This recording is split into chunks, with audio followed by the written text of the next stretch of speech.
Late on Friday, the White House dismissed the independent inspectors general of at least 12 major federal agencies, enabling President Donald Trump to appoint loyalists to positions overseeing government fraud, waste, and misconduct.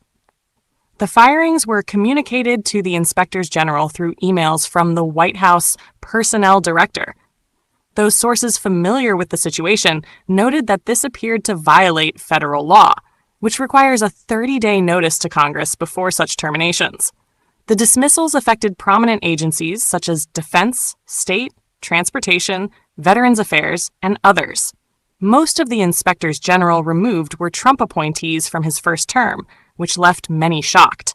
One of those dismissed called it a widespread purge, stating that any future appointments would be seen as loyalists, undermining the entire system.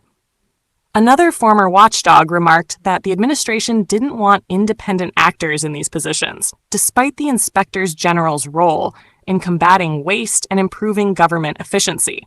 The White House did not respond to requests for comment. Inspectors general serve indefinite terms and are typically kept across administrations to maintain their independence. While the president can remove them, they are required to notify Congress first.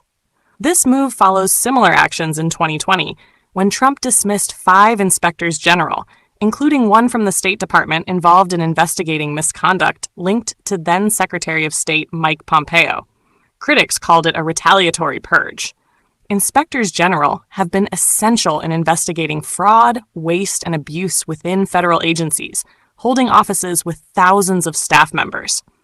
The recent dismissals left many employees stunned, with one senior executive describing the move as unprecedented and something they had feared.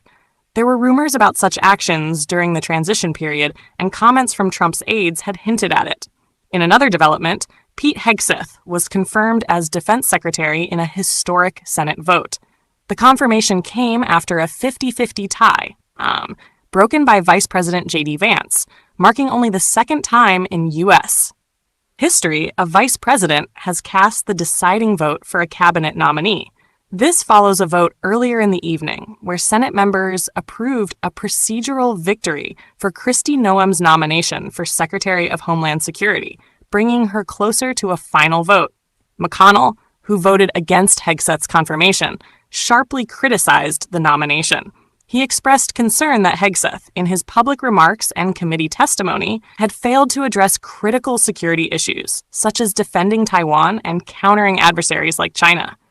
Despite these criticisms, McConnell wished Hegseth success, emphasizing the importance of strong, principled leadership to strengthen the U.S. military.